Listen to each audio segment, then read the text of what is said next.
Hello, hello. Hi. Hi, everybody.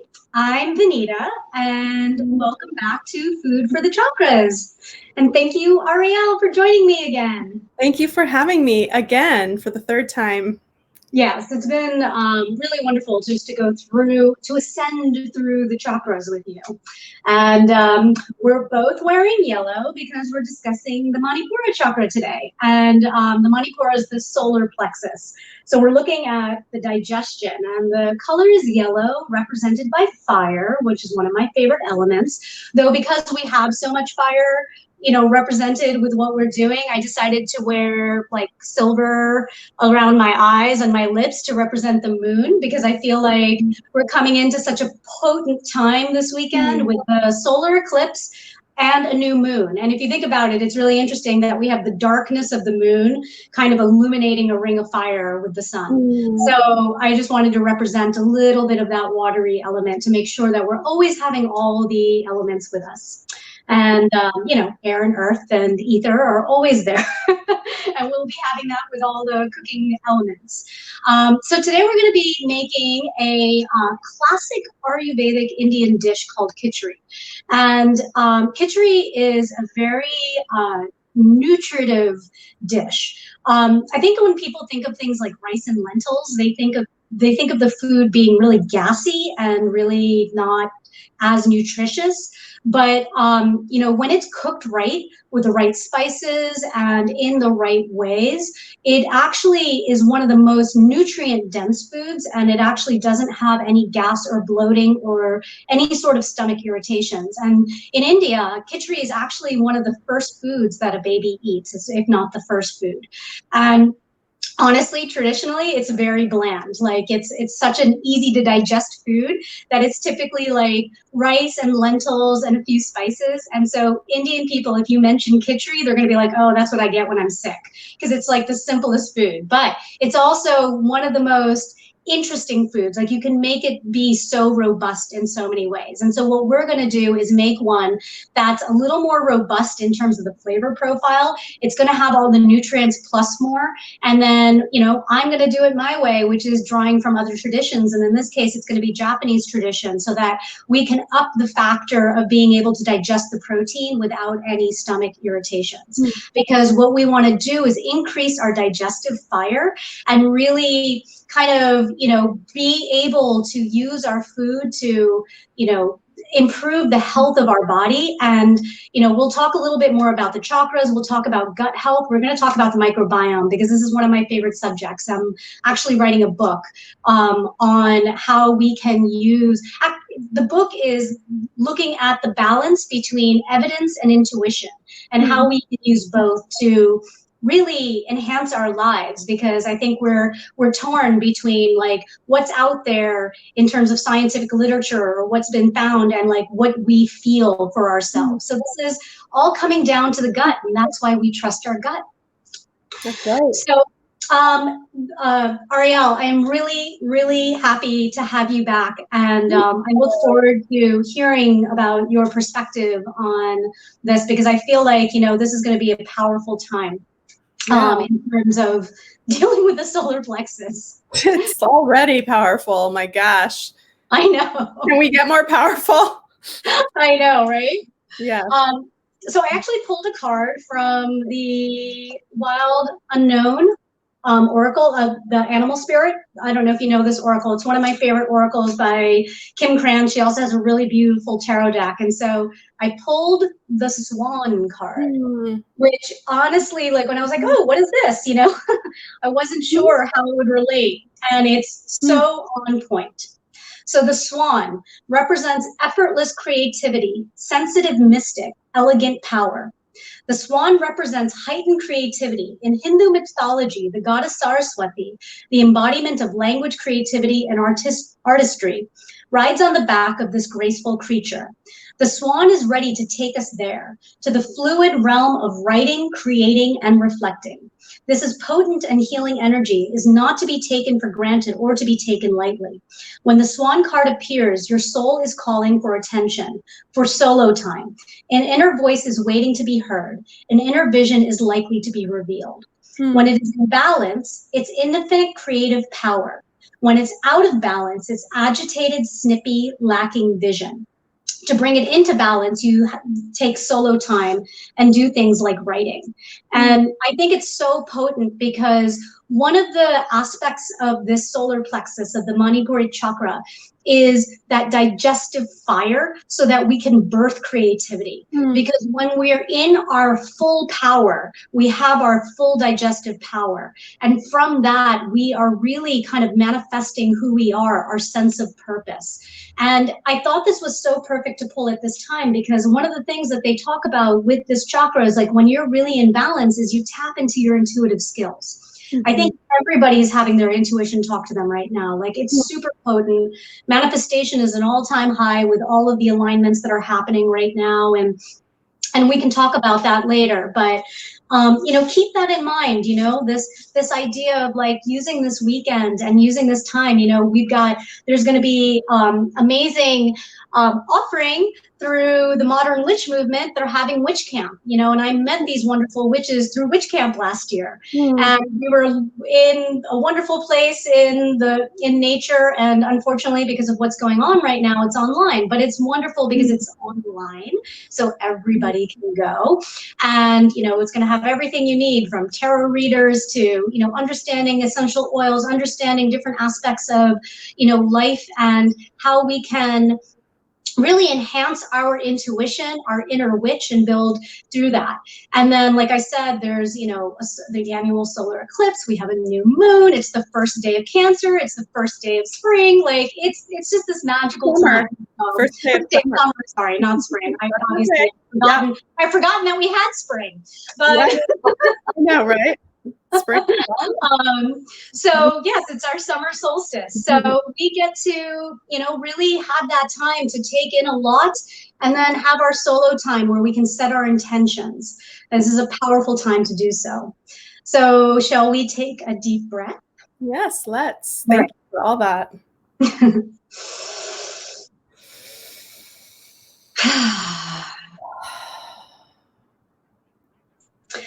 And I want to thank everybody who's here with us. Usually, I don't get right into the cooking, but today we're going to do that because the key to this is to allow it to cook down. This can actually be done in a slow cooker, so you don't have to do this stovetop. Like I like to set this at night, have it as a slow cooker, and then you have it in the morning. And then that way you can have it for lunch the next day or set it in the beginning of the day. Set it for 8 hours and you can have it in the evening. Most Indians actually make this in a pressure cooker. Personally, I get pressure cookers, they're wonderful, but like, I just like doing things stovetop. And so we'll go with that. Okay. I like your red pot, Vanita. Oh yes, my La Poussette. Beautiful. It's a nice element. What did you say? It's a sexy pot. It is a sexy pot, I know. I keep this one really nice. Yes, you do. All right. Okay, so we're going to start with just 2 tablespoons of coconut oil.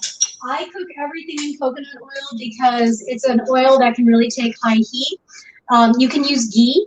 The reason you would use ghee over butter, it's just a clarified butter, obviously, so you're taking the milk solids out of it and it's more digestible. Oh, thank you for the recipe. So as you can see, like, one of the reasons that people don't cook Indian food is because they get scared of the recipe list. I'm telling you, the food is easy to cook. What's in there are a lot of spices, and the spices aren't always essential in terms of have to have all of them.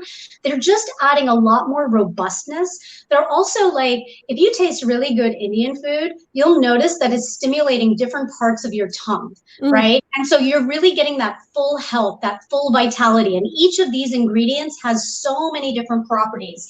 I'm not going to go into all of them today, but there's so many books out there. This one is a book called Healing Spices, written by Bharat Agrawal, and I can post it later. But he talks, like, he himself is an MD or a PhD. He's a research scientist like myself. And he really talks about his background of how food can be curative. I mean, he's a cancer researcher. He's one of the leading cancer researchers, and he's trying to show how labs have been using pretty much everything that's found in spices. But the problem is, when you isolate any ingredient, you take away the wholeness. You take away the essence that Mother Nature has been trying to give us. And so you don't have to use all the spices, and the recipes will be posted later. And what you'll see is I put asterisks by the ones that are essential, and they're essential more for the kind of just having flavor in your food. The rest of it is just healing qualities. There was a really funny so in this one, sorry, you keep taking it away. I don't say what I'm going to be doing, so I'm making this confusing for everyone. But you can see that, like, the essential things are like some of the basic ones that you can have at home, like ginger and cumin. Obviously use salt, and like the one thing that is a little bit more essential that you may or may not use regularly are brown mustard seeds. But this is really going to give that flavor profile that I think is really important. And then the other ones are pretty general spices, but I really encourage people to go buy some spices and play with them, because you'll find that when you start putting them in your foods, you start understanding how these spices taste, and then you also understand how to use them better, and then you're getting the whole food quality out of them. I like to buy whole spices that, I don't know if you can see this, but like here I have fennel and cumin. Now they look very similar in shape, but they smell so differently. Like fennel is what's used in something like sausage. Cumin is used all over the board in so many different things. But so I have about, a teaspoon in each. Now, as you see, I don't measure, just use whatever. Like I said, go according to taste. But you want to use lots of spices, because like I said, they're providing so many health benefits. And one of the funniest things I ever read on Twitter, I'm not somebody who goes on Twitter a lot, but like, there's sometimes somebody will be like, you've got to read this thread. And one of the funniest things that I ever read was somebody had written, I don't know who it was, some influencer was like, okay, Black people can ask white people any question they want. The best thing that was ever written was, why did you raid the world of spices and not use them? So like, it's an interesting thing that I see and I hear from people very often when they see a spice list. They're like, oh my God, that's too complicated. Really, all you're doing is adding spices to a pot and, increasing the flavor and, nutrition of your food. And that's all it is. So what I've done here is I've added about a teaspoon of cumin, fennel, brown mustard seed, and now I'm doing this stick of cinnamon. You can buy cinnamon sticks. And now, if you don't feel like adding some of like the seeds should be added as is, but you'll see that I'm also going to use things like cinnamon stick, cloves, whole cloves, which I'll show you in a sec here. I'm get them out in my hand. And whole peppercorns. Now, this isn't ground pepper. So I use these whole spices because, like I said, they have a different, when you're going to cook for a long time, it's nice to use the whole ones. You can crush them a little bit if you'd like, but this is a long cooking process. So I'm going to use them whole. Now, if you don't like to have these things sticking in your food, you can put them in something like a cheesecloth and then just tie it up. But honestly, you can just pick it out. And, that's what we Indians do. We just pick it out of our food when you come across them. Yeah. And so heating this all in coconut oil, because you want to fry the spices a little bit. When you fry it, you're getting the essential oils that are in those spices out into the oil that your food is going to be cooked in. And so, again, you're going to have more robust flavor. I love that. It's so cool. Yeah, and you want to just like have it so that you can smell the fragrance. One day we will get to smell-o-vision, I believe. Maybe one day. Maybe this is all of our astral traveling or like our projections. Like we're gonna have to heighten those olfactory senses to like teleport to like where somebody is, so that you can like watch on video and smell what they're doing. Yeah, but I think like the brain lights up that memory of smell. So like when you say cinnamon, I can kind of smell cinnamon because that part of my brain lights up. Super cool. Yeah. That's so true. You actually can smell. And that's actually another reason to buy spices. And then, you may not be using them all the time, but really for like, the amount you get, like people like spices are so expensive, but really they're not, because like you think about the process of, going through, learn to smell them. Like I smell them with my daughter. I mean, if you're interested in mindfulness, smelling spices is such an incredible mindfulness practice. Ooh, I love that. Right, to engage the senses and get really present in the here and now moment, just to smell different spices is really arousing and enlivening. Yeah. Yep, that makes sense. Like I think we've learned to smell essential oils, but what about smelling your food? Smell the spices. Yeah, I love smelling spices. Actually, in Ayurveda, they talk about like, it's really important for digestion, speaking of like digestion and solar plexus, that what you want to do is you want to make sure that you're engaging all your senses when you eat. So, you do it by sight, obviously, like have your plate look nice and like, colorful food, stimulate that. And also smell it, like take that time to sit with it and like appreciate it. We talked about gratitude in one of these videos, making sure that we're conscious of the food we're eating and thanking Mother Earth and connecting with it. But, smelling is an important aspect to stimulate that. Mm-hmm. All right. So these are starting to get a little fragrant. What you would see, and I'm not going to move the camera for this, but like the mustard seeds eventually start to kind of pop a little. So this takes about 30 seconds to 1 minute.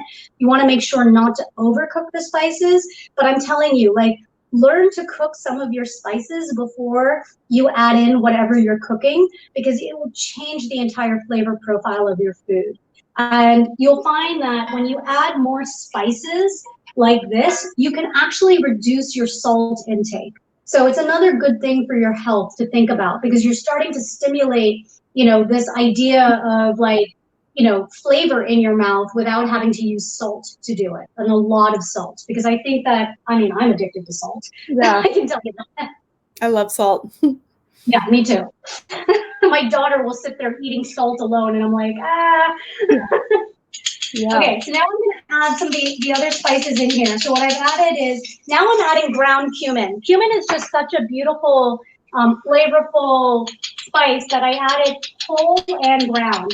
And now I'm also adding coriander. Coriander is actually the seed of cilantro, and Indians use all parts of the cilantro plant.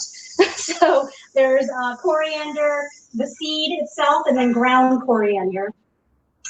And then we're going to also add some, you can add either bay leaves, which, I'm sorry, I'm still learning where my camera is here. Bay leaves, which are these, large leaves. They don't have that much flavor on their own, but what they do is they bring out the flavor profile of other spices. So they're enhancing the other, it's kind of like salt. Kind of does the same thing. I'm actually going to add curry leaves. Now, curry leaves, you can buy dried curry leaves. You can buy fresh curry leaves. I'm going to add like 3 or, well, maybe a little more, because I got pieces of curry leaves here. I'm going to add these in, and they're going to give it more of that, that taste of food that, Indians are known for, that Indian food taste. I don't know how to describe it. It's kind of like, what people associate with the word curry. But curry is just a mixture of ingredients, right? And then there's actual curry leaves, and curry leaves have a lot of benefit to them. The only place you're really going to find curry leaves, though, is an Indian grocery store. And they're all over the place. Just stop in one and ask, Yeah. So I'm adding onions, and I just took a small onion and I chopped it into like rough pieces, and I'm coating it now with the oil. And with the onion, you can add the rest of the spices. So the spices have a nice fragrant flavor. And I'm going to add now I have some chopped ginger and chopped turmeric, adding that into the oils, the spices, and the onions. And so this way you're kind of creating that base. It's like, in a lot of cooking, there's always that base layer of flavor. Often it's garlic and onion. In this case, we have it with the spices. So the other ingredient that I'm going to use here is asafetida. This is an Indian, but it's not, I guess it's a Middle Eastern spice. I think it's out of Iran or Afghanistan, but Indians use it a lot. They also call it hing, and it smells pretty pungent. I think the way the book describes it, it's garlic and onion on steroids. And so what it is a really, really pungent spice. You just need a pinch of it. If you don't want to go out and buy this, you don't want to use this, use a clove of garlic. Garlic is fine. But the reason that you add the asafetida is because what happens with many foods that cause gas, like think about proteins, like beans, and then foods that don't digest, it's because they're not properly broken down. And asafetida actually is like a powerhouse in breaking that down. It actually soothes the intestinal lining. So if you have problems like irritable bowel syndrome, IBS, or like poor digestion, bloating, anything like that, this is so good.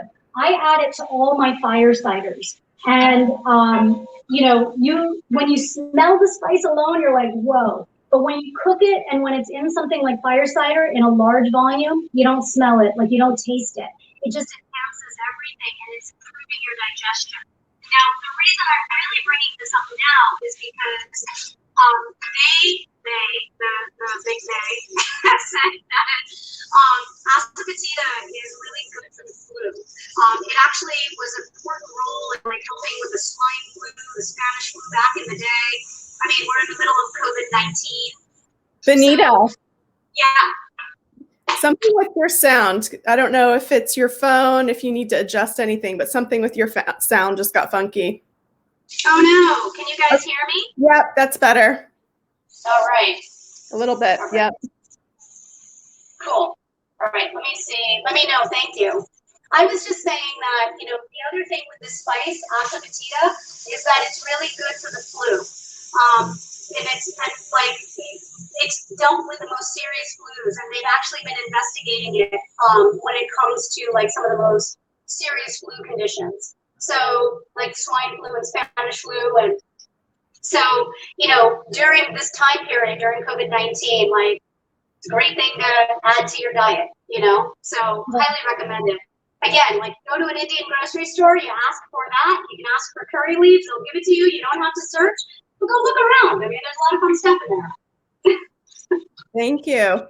Yeah, I don't know if you want to try and adjust your phone one more time. Let me see. Is anybody else how is the sound on other people? Did I hear a cat? Yeah, a cat. But you can hear your sound is fine. Yeah. Yeah. All right. Modern Witch Movement is saying it's your equipment. It's my equipment. Okay. I haven't done anything to it. Although it sounds better right now. Okay. I think it's maybe when I'm far away. So I'll just stay close. Okay. I'll keep you posted. Yep. Modern Witch Movement, that's sounding better. Perfect. Okay. Right. I think it was because we were talking about COVID-19 and so like the weird robots came in. Yeah. Yeah.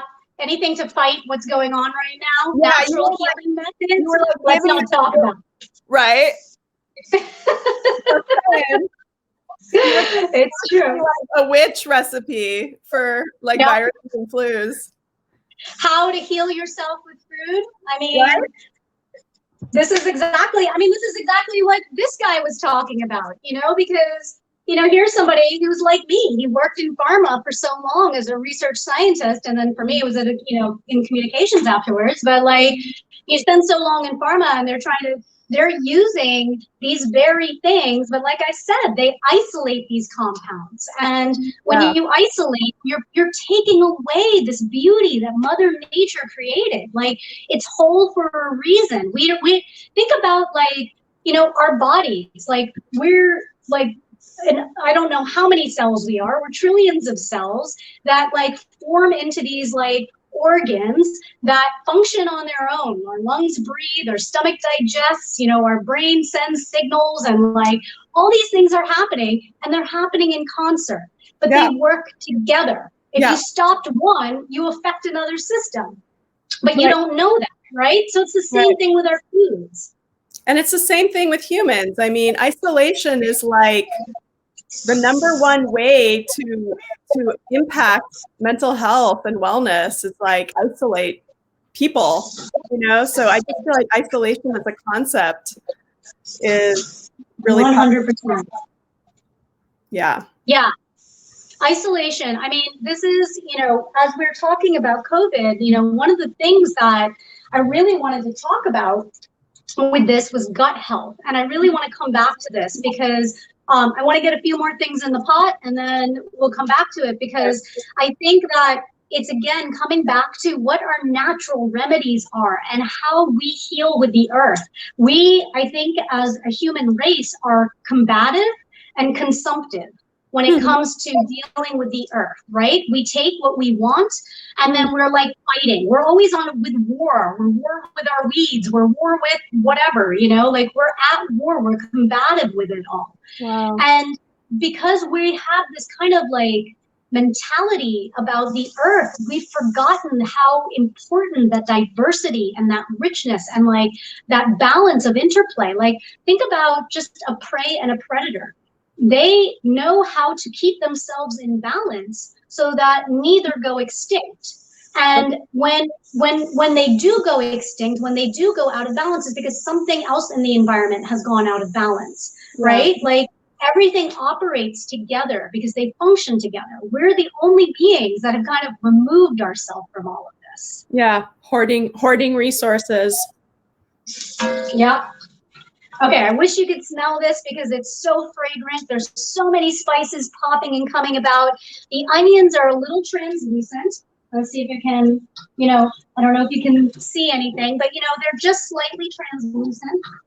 And now what we're gonna do is add the lentils. So now what I'm using is brown rice. This is long grain brown rice. This is brown basmati rice. Typically, Kitchari would use basmati rice. Basmati rice is like a long grain white rice. When it's longer grain, it has a lower glycemic index. So basically, it has sugars that are better for us, like in terms of like it's not going to spike our blood sugar. Brown rice is, obviously has the hull and everything. So there's, it's better for our digestion. And one of the things with the Manipura, with the Solar Plexus Chakra, is whole grains. So think really, complex carbohydrates. That's what we want. So I always use brown basmati, and then we're going to use yellow lentils. Now, all lentils have different properties. They all have a relatively same amount of protein, same amount of like things like that. But what they have is a different cooking kind of method. Yellow and red break down a little bit more easier. Black tends to stay whole. Green peas, it's things like that. Now, yellow lentils are great for Kitchari because they're going to break down. Now, let me put this in.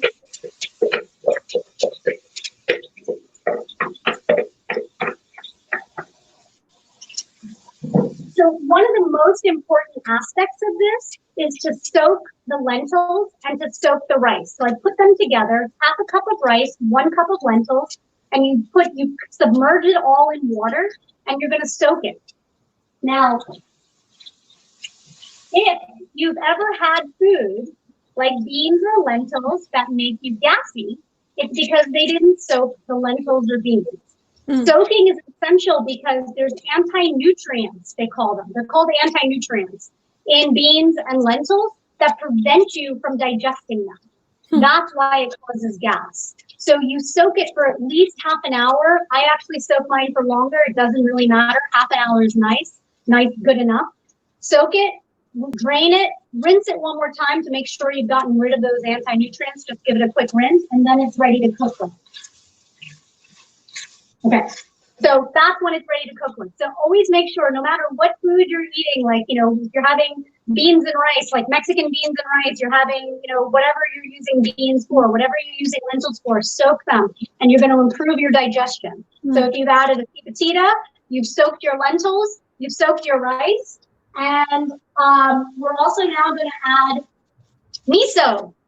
So this is actually the Japanese magic.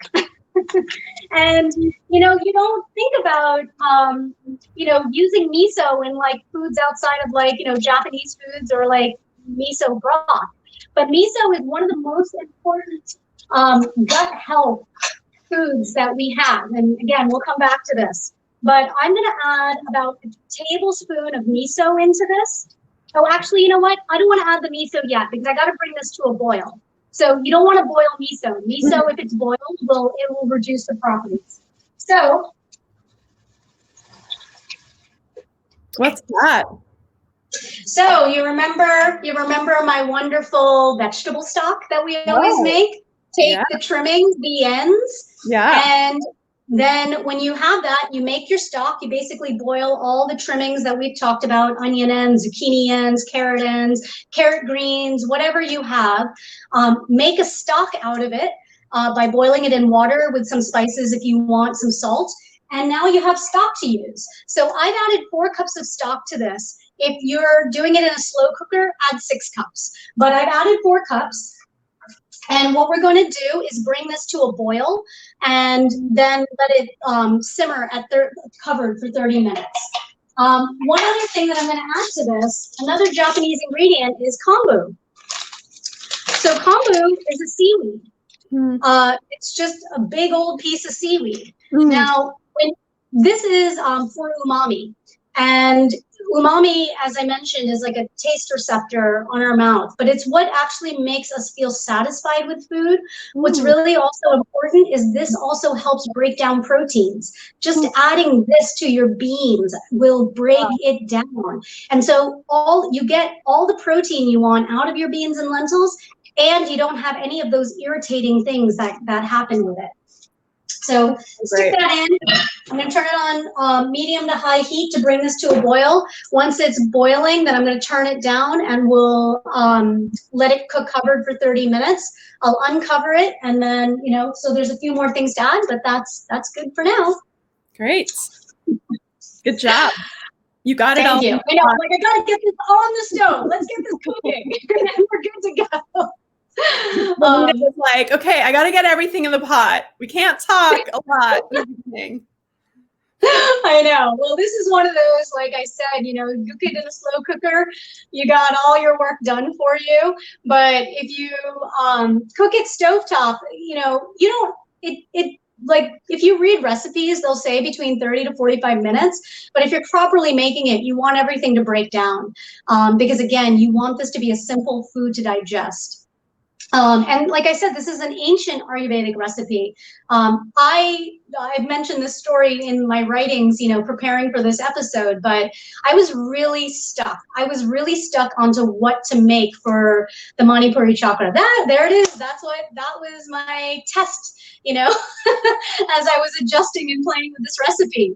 You know, the money. And you can see the bright yellows, right? Yeah. Like, you know, Manipuri chakra is represented by the yellow. Yeah, your hat. It matches the exact color of that Kitchari right there. My Kitchari hat. That's what I'm going to call it from now on. The Kitchari hat? Yeah. Yeah, I love it.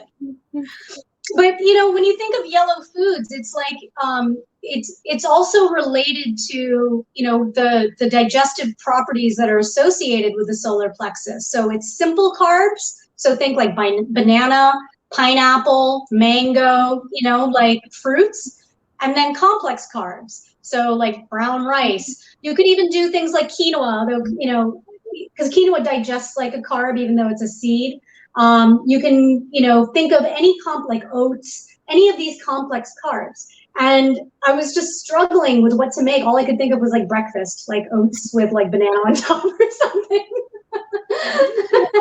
Wasn't satisfying me. It wasn't hitting the spot. Yeah. It wasn't exactly it wasn't stimulating my digestion. Yeah. So I was in meditation one day and I called upon my ancestors and specifically my grandmothers, who I want to show you a picture. So this is my dad's mother. She passed, I think like when I was 15, and this is my mom's mother. and she passed in my early 20s, sometime when I was in grad school. But you know, I never really had much of a relationship with them. They spoke really old dialects of Hindi. Like my mom's grandmother spoke an old dialect of Punjabi, and my dad's mother spoke Hindi. But like, for some, like my parents never taught me our native tongue, and so having to, you know, deal with the language barriers, and then also with what, you know, my dad was keeping me away from my family and things like that, and, you know, really feeding me with stories about things. And so I never really had a relationship with them. And I've really felt them in my life over these past few years, as I've, you know, maybe they've been with me this whole time, or maybe they're really with me right now as I'm really kind of embracing who I am and stepping into my power. I called on them and I said, you know, I don't really cook Indian food. Do you have something for me that's inspired by our lineage? And literally, it was like seconds, they said Kitchari. And so, yeah, I'd never received an answer that fast. And, you know, Kitchari is something that I make, but I don't make it that often, so it wouldn't have been top of mind for me. And I'm very grateful for them for answering my call, my request for help. That's so wonderful. Thank you for sharing that. Yeah. And then, you know, we have all our stones and stuff. I'm wearing tiger's eye. That's also, you know, represented. And I have my beautiful citrine here. I have yours. honey. Ooh, look at that sphere. Yeah. There's a rainbow in there somewhere. Yeah, There's a rainbow in there? Yeah, I got this the last time I was in LA. Ooh. Where is that? What store? So I have this awesome relationship with the stones where they just basically tell me where to come find them, because I've got different spots in LA. But one of my favorite spots to buy crystals actually is Follow Your Heart, which is one of the oldest organic grocery stores in all of Los Angeles. It's in the San Fernando Valley. So it's like in between my mom's house and our friend Lisa's house. It's on, I think it's, on Sherman Way. Very cool. So they have a great selection of crystals. So the last time I was in LA, I got this one. Nice. And for those of you that don't know, Ariel is an LA native that has transplanted to Oregon. So well, I'm technically Albuquerque, New Mexico native. That's true. That's right. I forgot about that part. I mean, if you want to use the word native, but native, that's true. Where you were born, that's true. Yeah, that's where I was born. Yeah. But yes, I did grow up in LA. That's awesome. Yeah, in the valley. In the valley. Yeah, as I'm learning to explore, it took me some time to really discover the magic that exists in Southern California. I mean, it's brimming with it. It's ripe with it. It's everywhere. But it took me some time to tap into it. And I think that is partially, you know, growing up on the East Coast, especially most of my time in New York City, you're handed everything. Like, it's right in front of you. If you're like, I'm into this, I'm going to be into this now. There's like something for it right down the street. Like, you don't really have to search. You know, here there's definitely the exploration. And I really, you know, talk about stepping into power. You know, when I really started to accept LA as my home was when I really began stepping into this power of knowing that I can do this. You know, speaking of the affirmation that comes with the solar plexus is the I can. Yeah. We talked about, you know, I am with, you know, our root, I feel with our sacral, and now we're in I can do this. Yeah. Which I think makes sense for, like, this is where we harness our power. This is where we break down this food that becomes the energy of our body. This is where we really have a stepping into our power. And for me, the digestive center is, like, you know, one of the most important areas. So, you know, the Manipuri chakra not only rules digestion in terms of the stomach, but it's also things like adrenal glands. And so we talk about things like fatigue.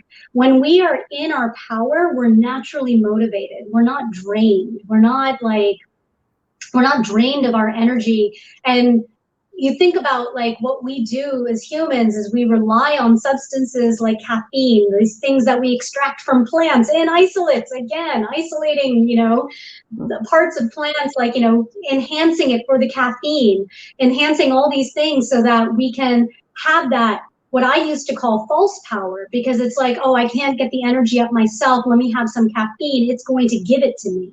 But when we are aligned within our chakras, when our solar plexus is in balance, then that natural aspect of motivation, of power, of energy is there. And a lot of that comes from the fact that we're not spending energy digesting our food. And so that's why it's a balance of like, the types of foods you want to put in. You don't want to have completely digested food all the time. You also want to have things like, you know, greens and fibers that are like raw, and you want to have a mixture, but you want to make sure that you're giving your stomach a break. Yeah, well, it's so interesting to think about, because I usually think about things like within a very broad context of what's like our interaction with our environment, right? So the organism environment relationship. And when I think about digestion, and also being in my power, I think about, you know, I'm a trauma-informed therapist. So everything for me is through like a trauma lens. And when we're activated or when we're triggered, we stop digesting. You know, when our parasympathetic nervous system is activated, we're in a resting and a digesting place. But when we're activated, the energy leaves our center and it goes out to our extremities in preparation for fight or flight. Right? So I think of it in that context too, of like being in my power also means I'm regulated. It also means I feel safe. It also means that where I'm located in my environment is a good fit, that the world around me feels safe. So I like to bring that into the conversation too. Hello. Yeah. So what do you feel about that, Vanita? Did we lose Vanita? We lost Vanita for 1 second. Okay. The witch behind the scenes. I'm going to, here she is. Welcome back to your pre-scheduled event. Yay, live. That was just a little blip there. Technology, right? Yeah. I was like moving the camera just a little and it went, so I was like, oh, and I won't touch it anymore. Okay. Yeah.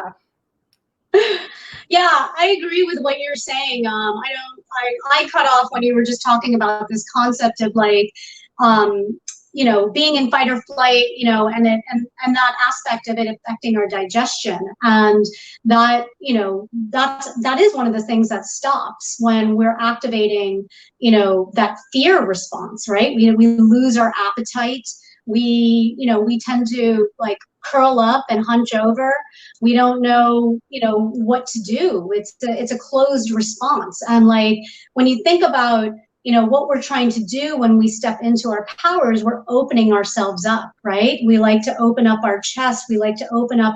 And when we open up our body, when we're like this, we actually give room in our stomach to digest. And so like, that's also, you know, part of this idea of not being in fight or flight, not being withdrawn, not like, you know, eating in a corner by yourself, but like, you know, really allowing that. Yeah. Mm-hmm. Yeah, definitely. Okay, so what I've done is that now it was brought to a boil, so I've just lowered the heat, and so that it simmers, and now I'm going to add in a tablespoon of the miso paste. If I can get it off the spoon. There you go. Give it a stir. Yeah. And we're going to let it simmer like this. Probably for about like 20 minutes, half an hour to 20 minutes. And this is going to give the rice and the beans the time to cook. And then we're going to add some more in there. I want to get to this aspect of what we were talking about with gut health, because our gut, our like stomach lining and our intestinal lining, and there's other parts of our bodies that do this too, but like this is where we really start to develop the sense of self and the sense of the outside world, because we're taking in the outside world, we're putting it into our body very specifically, and we're digesting it so that we incorporate some of these elements into us, and that we are then, getting rid of what we don't need, right? Mm-hmm. Like we just eliminate, we excrete what we don't need. So there's this sense of self where we play this like integration with, this is the part that I'm going to take, this is the part that I'm not, which I feel like is a lot what we have to do in life, right? Yeah. Like we can take in somebody's energy, or we can say like, I'll take this but not that. Like it's a boundary, right? It's a boundary layer. Yeah. But our gut health, I think like people begin to understand this now, right? Our gut health affects our brain.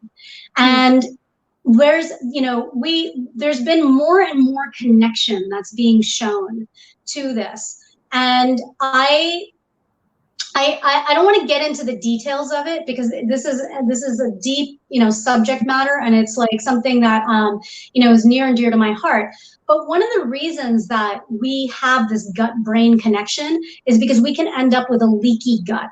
And leaky guts then create all these toxins that are now going in through our bloodstream. And then that's where they can actually cross the blood-brain barrier and get into the brain. And they're showing how it can cause conditions like dementia or Alzheimer's, or, just things that we have maybe been thinking about, like, oh, I have a forgetful memory. Maybe this older person, starting to have forgetful memory. Maybe it's Alzheimer's. Maybe it's gut health. Maybe there's something that's going on there.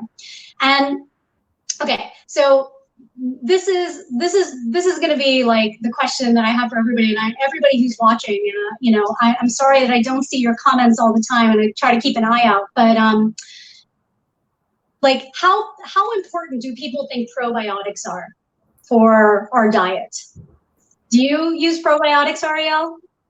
Just in food, but not as a supplement. Not as a supplement, yeah. Does anybody else like use probiotics? I'm curious, and I'll keep an eye out for your comments. But the reason, I'm stating this is like, if you go to the grocery store, I feel like almost everything is ladled with like fortified with probiotics, fortified with, and we're encouraged to constantly take probiotics. Yes. Probiotics are ruining our gut. Oh, okay. They are ruining our gut. Now, I had always had this kind of thought, but I found this researcher. He's actually an MD. I think his name is Zach Bush, and he's somebody that is a medical doctor who has been studying the intestinal lining and gut health and the microbiome for his entire career, is really into like food as medicine, but like he's a guy that I actually want to have a conversation about like 5D and quantum with. Like he's so in it. Like he is so entrenched in the medical world and so entrenched in like understanding more than life that like it's amazing. But he, it's mostly through meditation. He doesn't really talk about 5D or anything like that, but I feel like I could ask him questions and he would have like a very intelligent answer. Yeah. But, so think about this.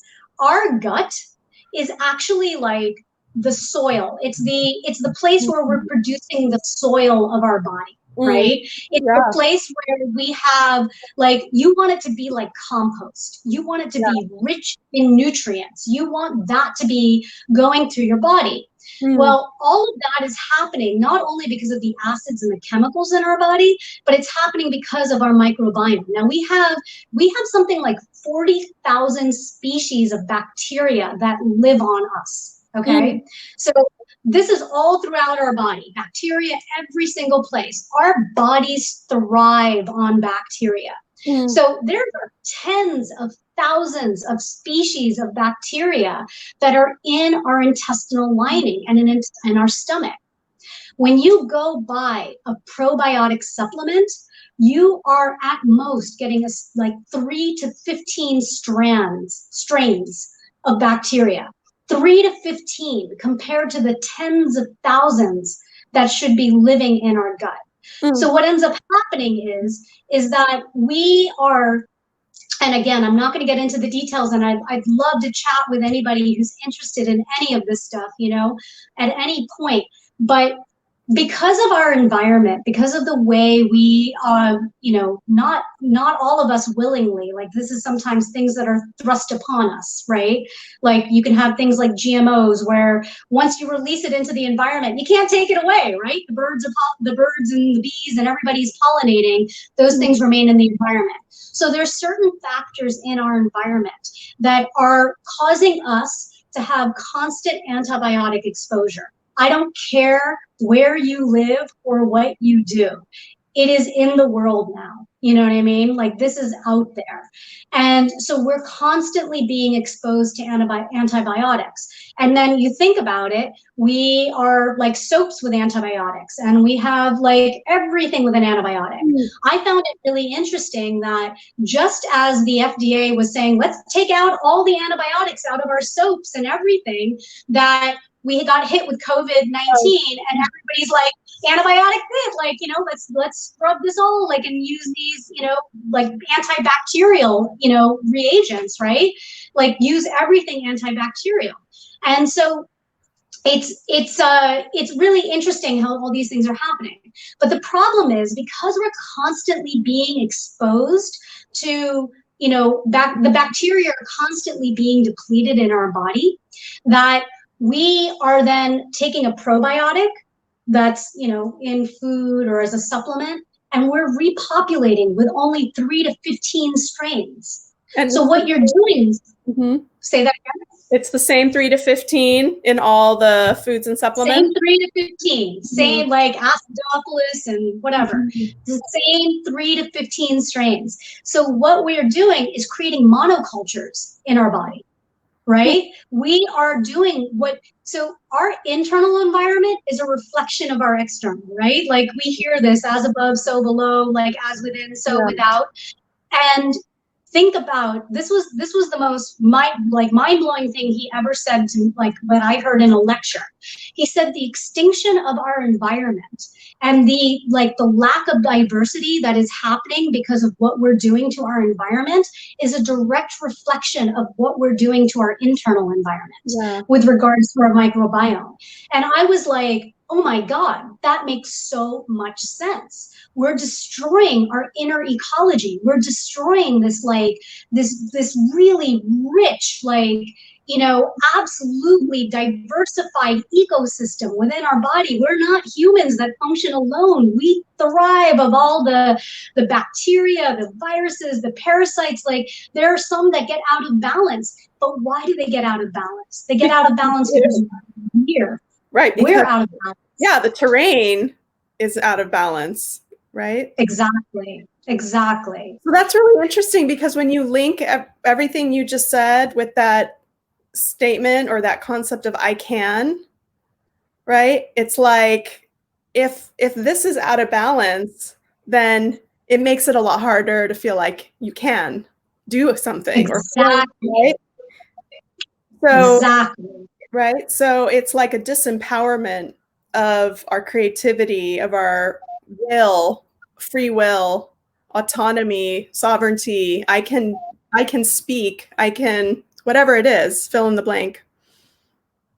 100%. And this is what I preach. This is, one of the things they say with the I can is to step out of your comfort zone, right? Like, put yourself into something different. I mean, this food series, for us, both of us, was stepping out of our comfort zone, right? Like, doing something different, just going with the flow, with however things turn out, and just figuring it out along the way. Yeah. And but it's, I left my career last January because I got tired of this concept of, there's benefits and there's, lots of issues with everything. I was in the pharma industry, and I was lucky getting to communicate for people who were in desperate need, children who were dying, like people who are dealing with, stage 4 breast cancer and brain cancer, and really devastating diseases where they need extra support, right? They need something like I had a brother and sister who died of genetic diseases, and pharma actually allowed them to live a longer life that was a lot less painful than it would have been on their own. They both died before. My brother died at the age of 10. My sister died at the age of 8. And it's a neurodegenerative disease, but it causes seizures and it causes like ridiculous amounts of pain for them. And without those drugs, they would have been in a lot more pain with a lot shorter life. So there's benefits to certain things, but like when we're promoting this concept of like, you know, we get our health through, you know, taking antidepressants and taking anti-anxieties and like, you know, but this can all be done through food. Food is, you know, powerful, and we have things like essential oils, and we have things like, you know, energy therapies and all these different ways. You know, there's so many different ways that we can heal ourselves, and everybody's built differently. You find the medicine that works for you.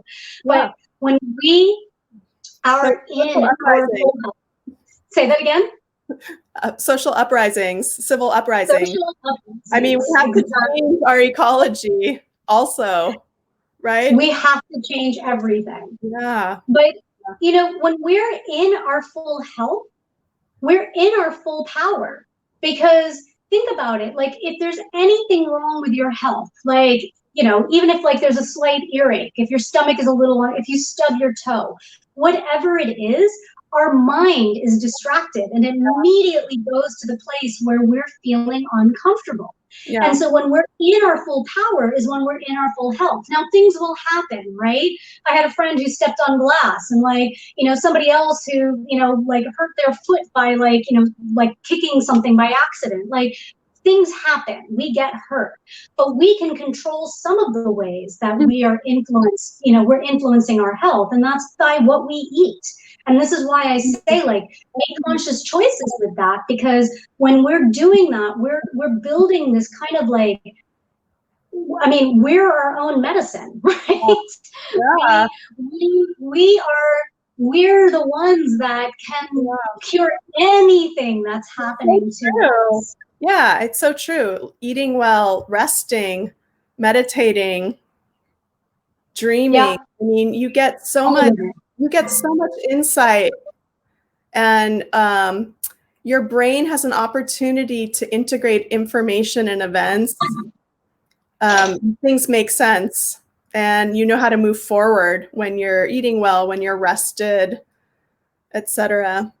So exactly. Yeah, I just want to say myself, Modern Witch Movement, are so appreciative of your sharing so vulnerably, Vanita, as you do.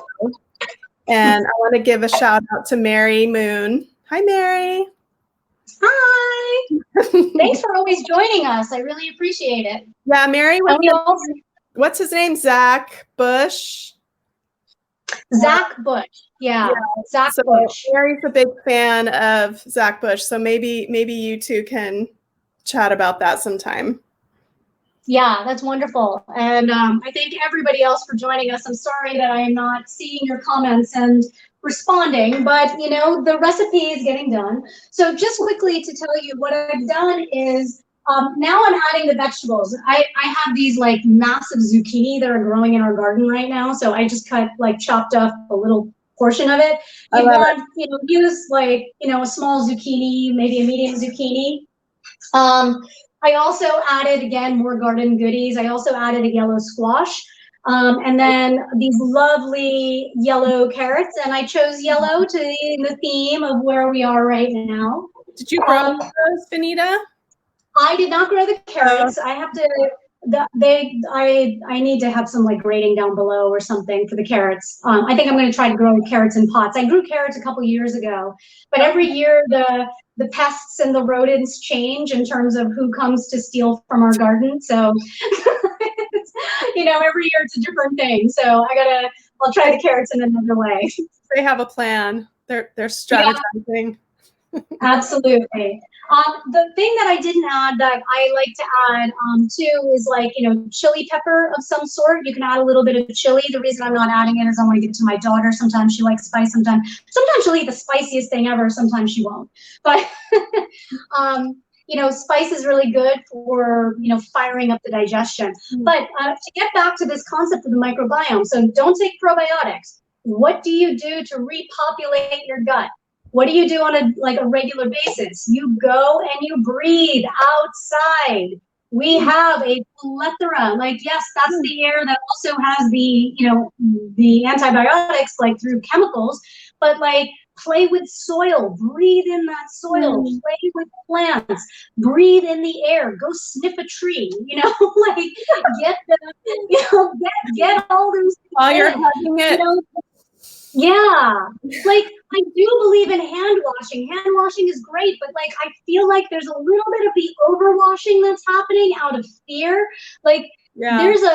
There's just so much there. So, one of the things Dr. Zach Bush says is to breathe it in, because when we breathe it in, we're bringing it into our upper respiratory system.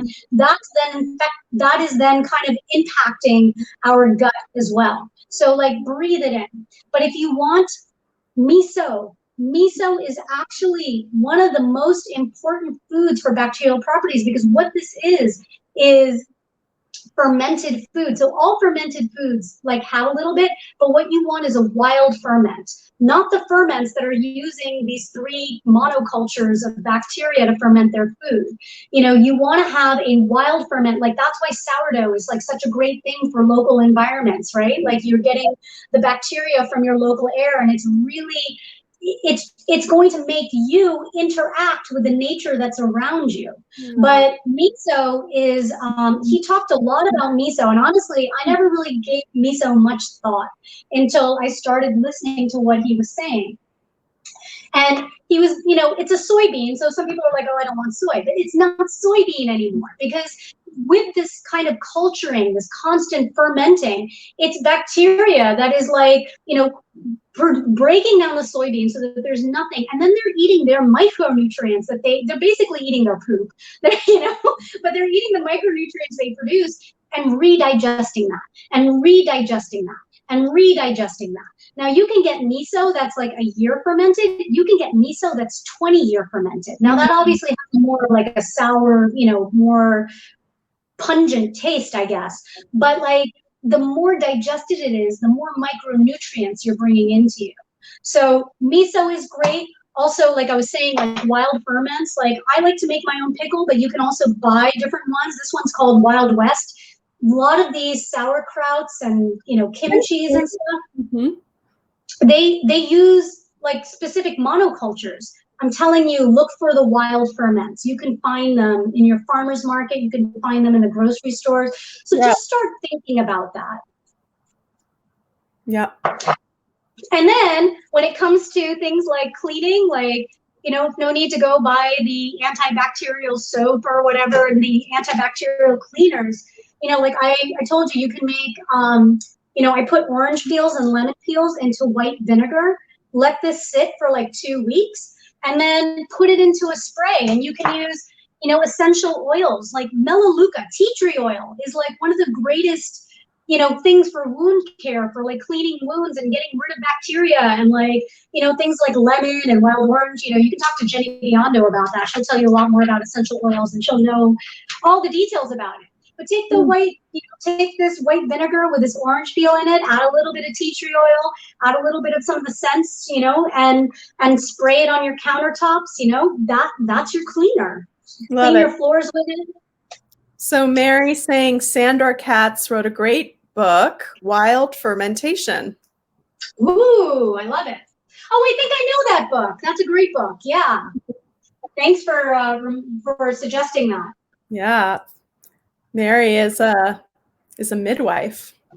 Oh, very cool. Yeah. Very, very cool. All right. So I'm just stirring this around. Like I said, you want to just, have it for about 30 minutes covered, so that you can get the rice and the lentils going a little more. And then I'm adding in these vegetables a little later, because you can add the vegetables earlier. But what you're going to do is, see this one here, you can see I really cooked down the vegetables. You can have the vegetables completely cooked down, but then when you have them completely cooked down, they provide flavor and some nutrition, but you don't get all of it because when you overcook vegetables, you kind of break down those nutrients as well. So I like to add some of the vegetables a little later so that they're not completely broken down, so that, you know, there's a little bit more. But there's nothing wrong with completely cooking it down in something like Kitchari. Kitchari should be this kind of like, you know, beautiful kind of smooth, not smooth, but like, you know, easy to digest texture. It could be like mush, but it's not like mush because the lentils still hold some texture to it. So beautiful. Looks delicious. Oh yeah, I know. I wish I could share this with everybody. Mm-hmm. Me too. Yeah. All right. So I'm just gonna, you know, I just keep giving it a quick stir so that it doesn't burn on the bottom. Now, like I said, once you add the miso, you want to make sure that it's not boiling because when you boil miso, you kind of take away those properties.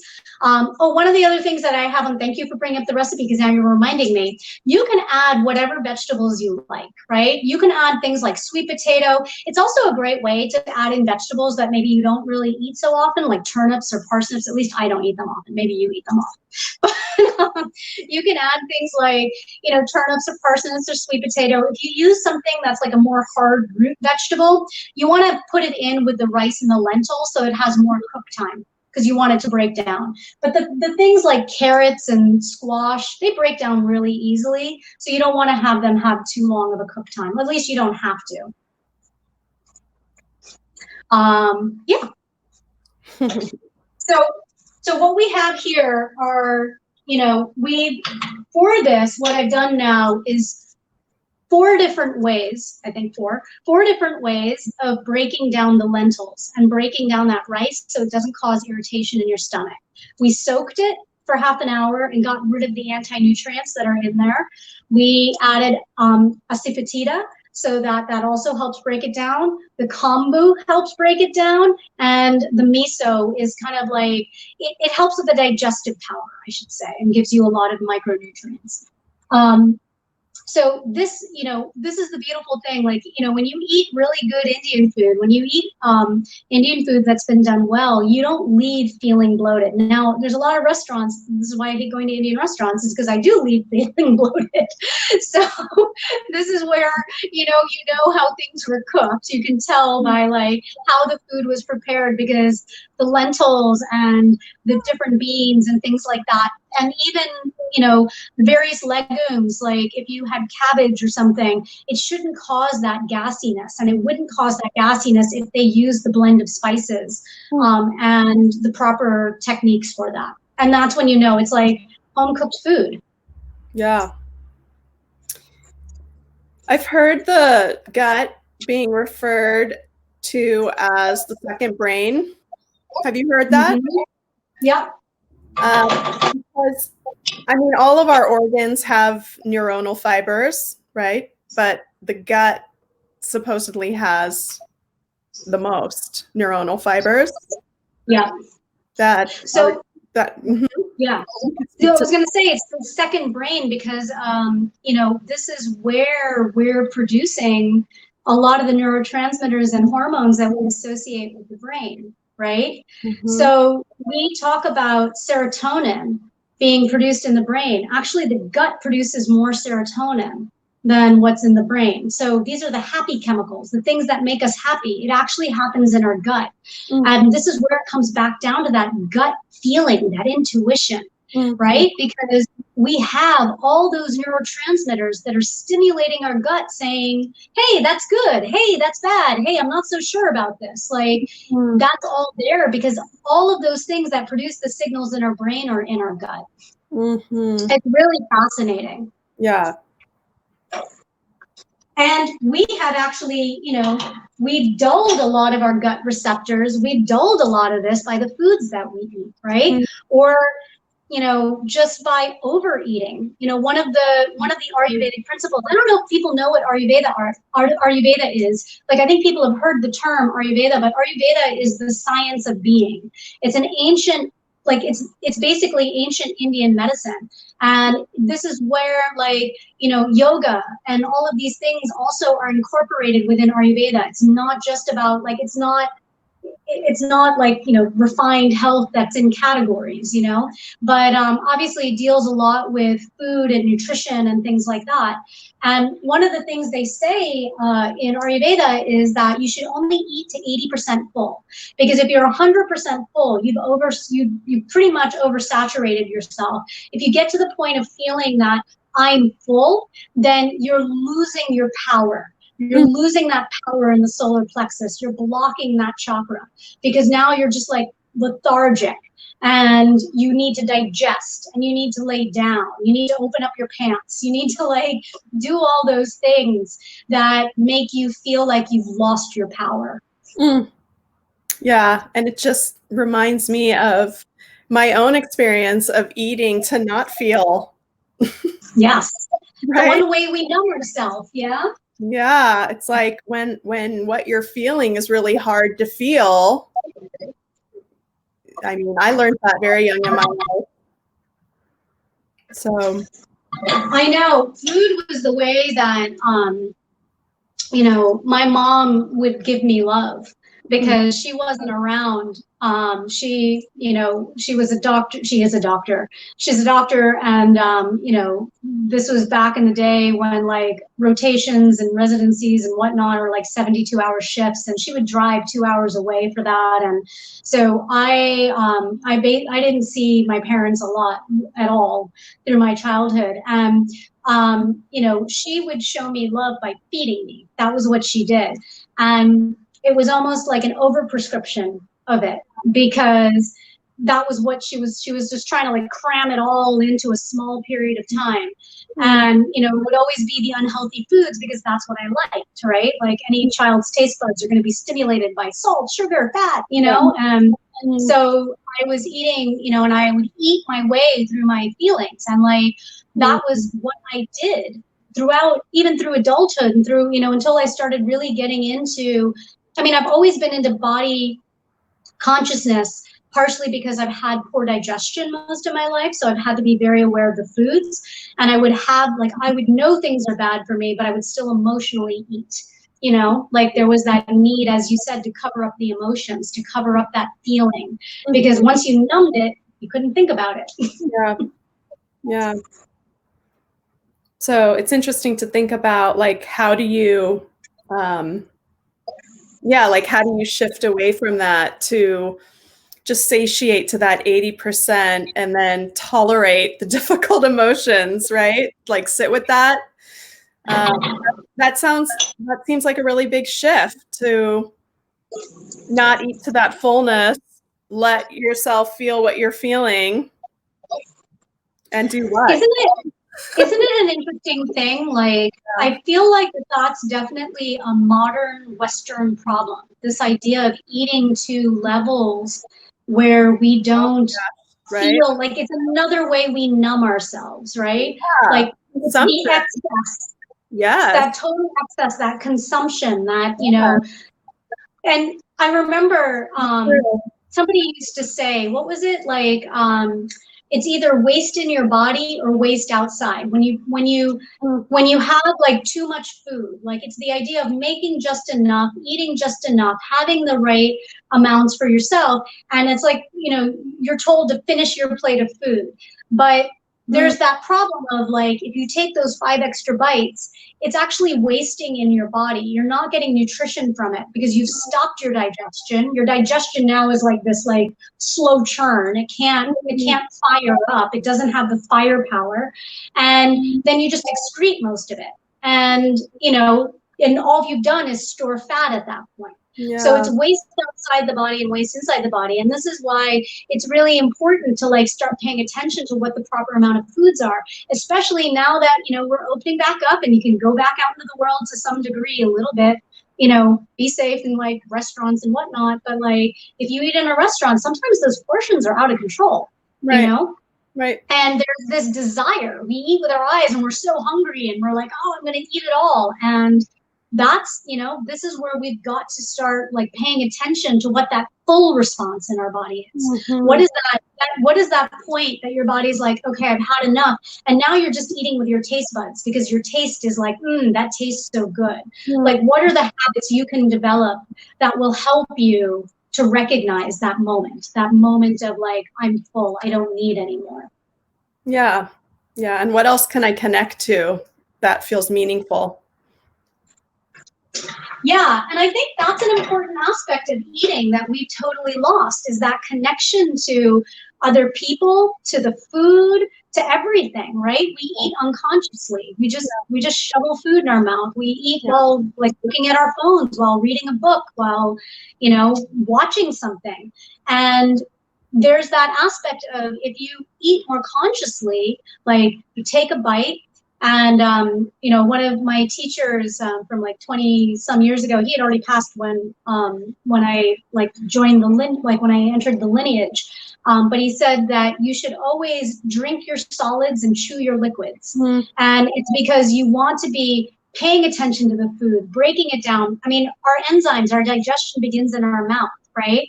So when you smell your food, when you look at your food, when you give thanks to your food, you're stimulating the enzymes all along, you know, in your digestive tract, in your mouth, everywhere.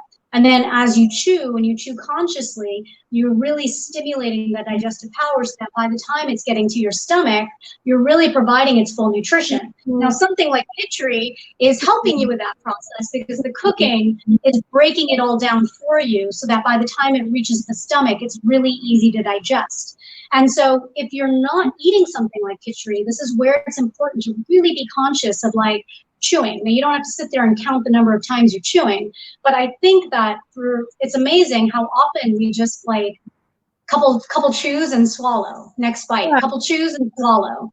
Yeah. So mindful eating and being in relationship with your food and your eating experience.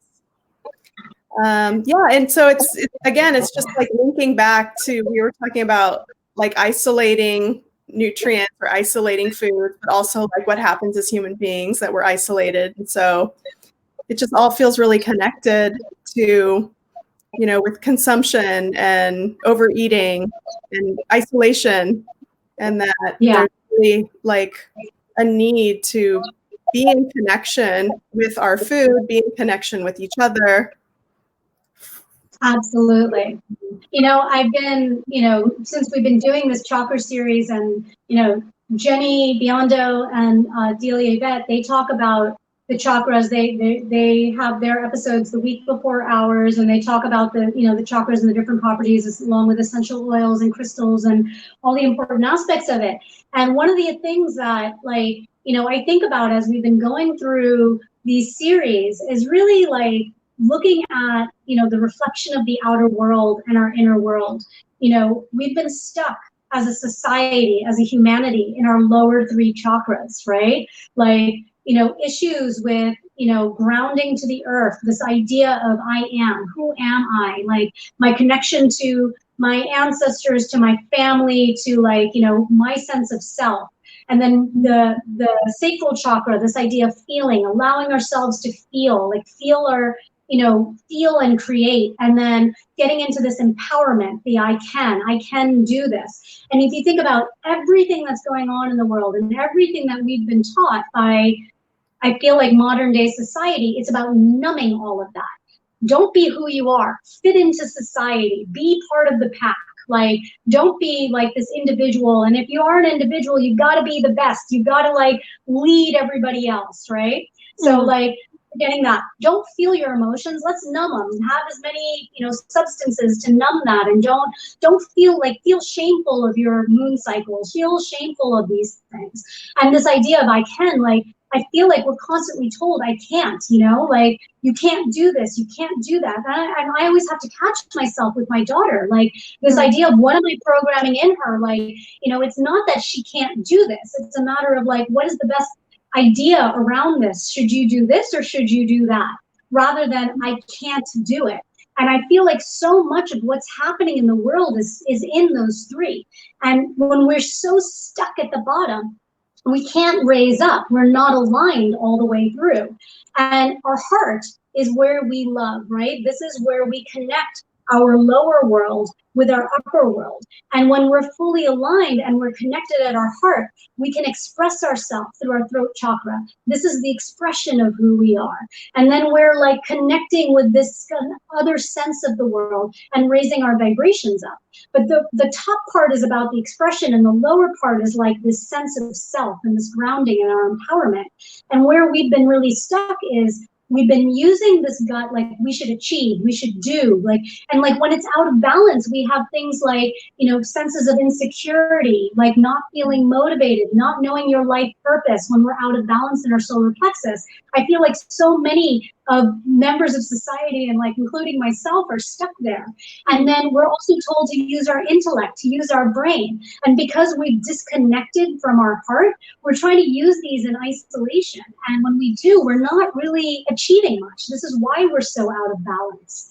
Rather than using the mind as a, you know, as a direct reflection of, you know, our intuition, right? Like it should be our heart leading, using our intuition, our gut sense, and letting the heart lead so that the mind can know how to enact what's going on, like what we're thinking about, you know? And it's fascinating to think about. You know, we look at these as an individual level, but we can look at it as a societal level too, to really understand our relationship to the world. Thank you for that, Vanita. It's very powerful. The chakras are powerful. Let's clear it a line. and eat yummy food. I know. I wish I could share this food with you. So it's cooking down.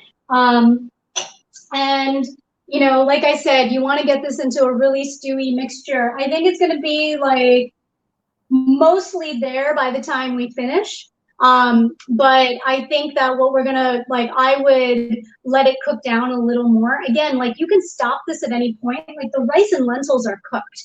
Now it's about letting it break down further, you know, letting it kind of be a little bit more, soft, I guess. So like I said, that it's easy to digest. So it's not that you would need to let it cook longer because it's not cooked. You would just want it to cook longer so that it's fully cooked. Now you can see even in this picture, like the lentils are still whole. And when you eat them, there might be a little bit of texture to them if you want it that way, or you can actually have it as complete mush. It is up to you. That's the beauty of it. But by this point, by at about 45 minutes to, you know, an hour, it is fully cooked. I mean, it's cooked at about like 45 minutes or so. But, you know, longer than that is, again, for more of that digestive fire, getting into like what we're trying to achieve. And for the, you know, for the solar plexus. And like I said, this is something that, you know, if you are fasting, if you ever do a fast, whether it's like especially an extended fast, like a 3-day fast or a 5-day fast, if you are sick, if you're feeling any sort of cold coming on, any sort of like stomach cramps or like, you know, anything like that, this is the perfect food to eat because it's so gentle on the stomach and you feel full and you feel nourished with so little. So you don't need to eat much. So like after a fast, it's great because what you're doing is like by breaking the fast, you want to have something that you can incorporate the nutrients, give your body that vitality without feeling like you've dulled exactly what you just cleared out. You know, one of the problems with fasts is that people then go right back to eating normally again. And then you've cleared out your system and then just shoved it right back into its, you know, stress state. So, you know, think about light foods. Think about, you know, and Kitchari is great for that. And, you know, as you saw with the recipe earlier, you don't need that many ingredients. All the extra ingredients are for more flavor and more oomph and, you know, all the wonderful things. And, you know, I use vegetable broth because, again, that has a lot of micronutrients in it. And it has a lot of flavor, but you can use water. I mean, you know, this is every recipe, make your own. And you can see like the highlighted yellow stars are the only things that are like essential. And there's only probably like 7 ingredients. The rest of it, play with it, make it your own, find what you like. And you know me, I always say play with your food. So, yeah, you do. So at this point, what this is like the water has gone down, like the liquid has gone down. And like I said, it's like really good, and I'm gonna stop it here and let it be. But if I were making like, you know, a really digested or like broken down kitchari, I probably would add, you know, probably, I don't know, maybe like another cup of water and let it go, or I mean another cup of broth and let it go for another 15 to 20 minutes. But for the sake of time, there's, you know, no need to do it, and it's wonderful as is. So I am going to turn this off and we are going to start it. All right. Okay, if I can find my bowl. Aha, I covered it up.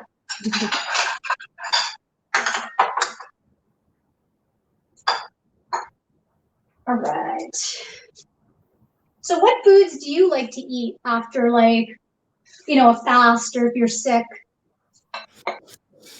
Broth. Yeah. And now you're reminding me of miso, because I always I always keep miso paste in my fridge, but I keep it all the way in the back, and so sometimes I forget about it. But yes, I'm a big fan of broth.